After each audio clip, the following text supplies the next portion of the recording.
Hey, it's Jethro. Wanted to show you this stretchy skull graphic. I've been doing it for quite a few years and my customers seem to really like it. I originally did a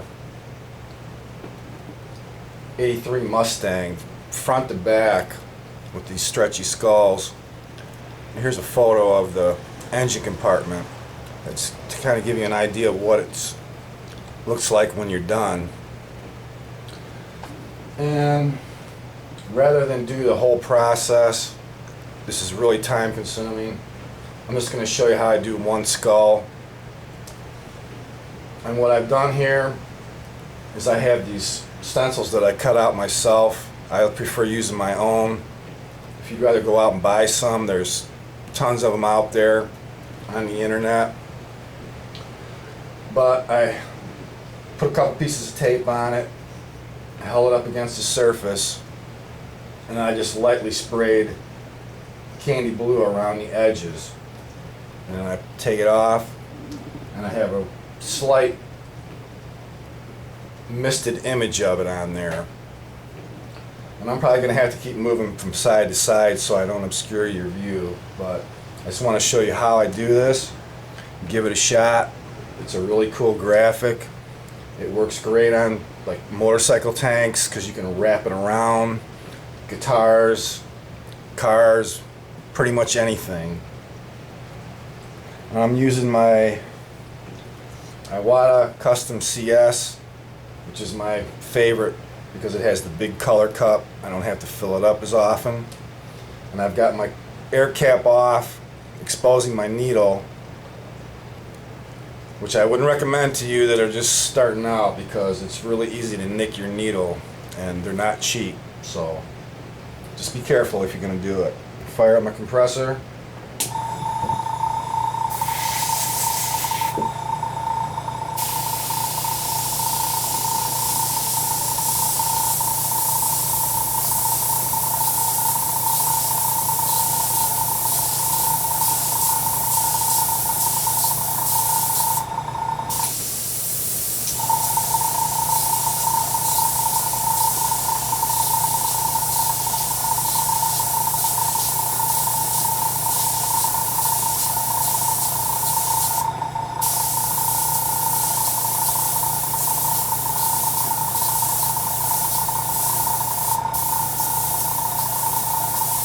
The real trick to this is tying each skull to the next skull through these stretches.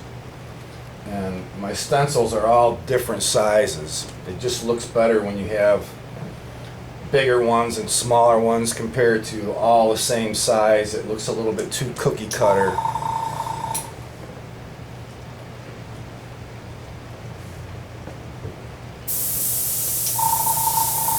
And I'll show you what this looks like when it's almost done.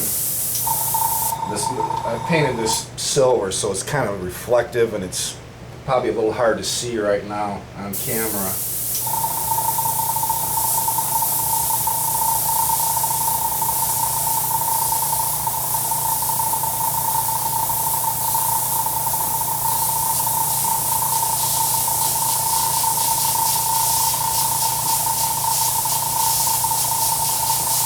The main thing to remember is when you're first starting out, spray lightly because you can always come back and darken it.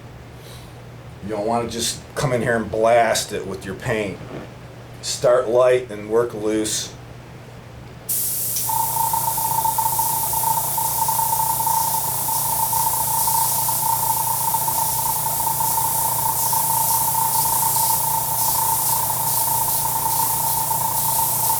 And I like working with a pretty thick candy. If you have problems with it, just add a little reducer to it, but you don't want to get it too thin because you'll have some problems with it. I prefer mine to be thick.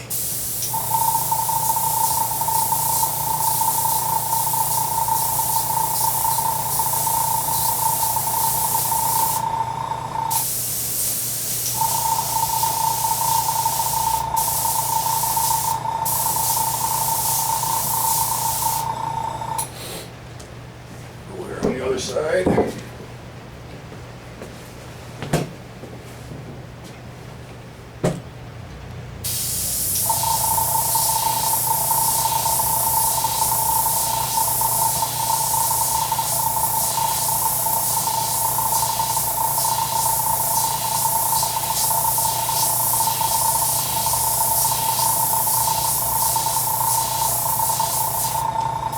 like I said, I'm not too worried about being perfect at this stage. You know, just stay loose. You can always come back and tighten everything up later. All I'm doing now is just establishing my skull.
And as in my little stencil here, you can see I drew the eyes in, but I didn't cut them out. And that's because I like to vary what I do with the eyes. Sometimes I'll just do them like they are here in the stencil, and then other times I'll stretch them as far as I can, which is what I'm going to do on this one.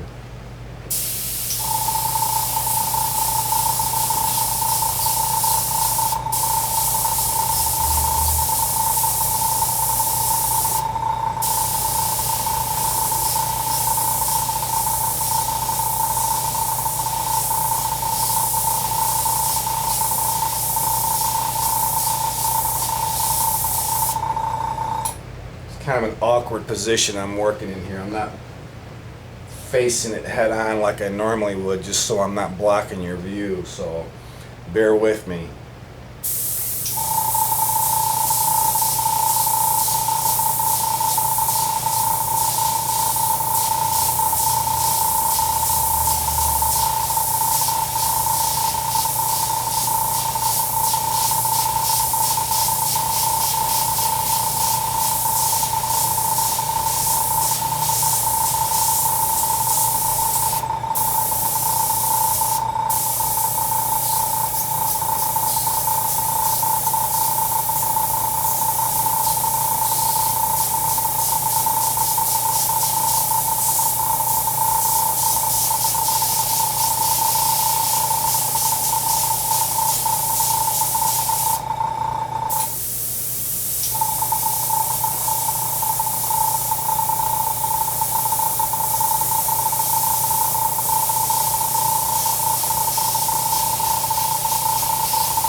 about these candies are the fact that every layer you put on it makes it darker. And the more layers you do, the darker it gets until it'll actually reach the point of black if you keep going.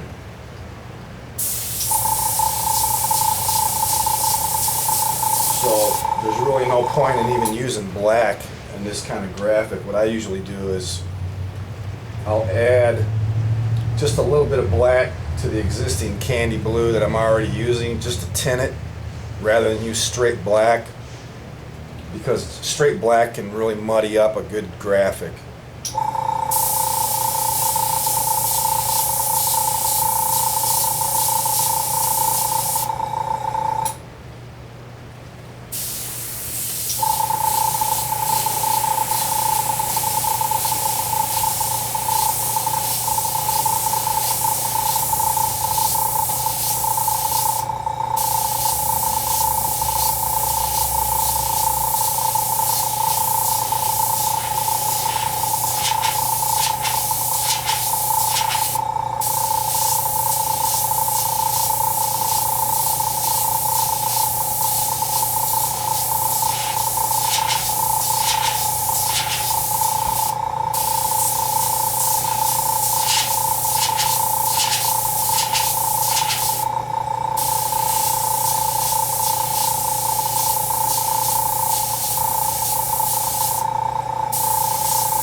Just working real loose, just throwing in some of the wrinkles just to establish where I want them, and I'll come back later and darken those in.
And you don't have to go so crazy with the detail. You know, you could actually leave it with less detail if you like. Personally, I like to put as much detail as I can because that's usually what people like, especially paying customers.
Okay, I just want to show you where I'm at here.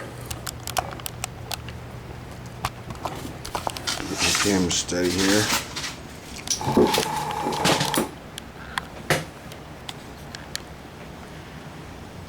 Okay, so this is the skull that I just did,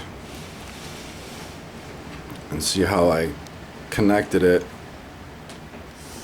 with the stretch. Same thing here. I do that all the way around. This guy's a North Carolina Tar Heels fan, and he wanted me to incorporate that into the design, which that's the cool thing about this graphic. There's pretty much nothing you can't do. As long as you just put the stretches in it, you're golden. And when I get to this stage done, where all my skulls are done, all of these open areas here, they're great filler areas. You can do spider webs, eyeballs, brains, biomechanical tubes, whatever you can come up with. You know, the sky's the limit. But I'll probably do a part 2 and a part 3 because this takes so long. I don't want to bore you to death. And show you how we progress. I hope you enjoy it, and thanks for watching. We'll see you later.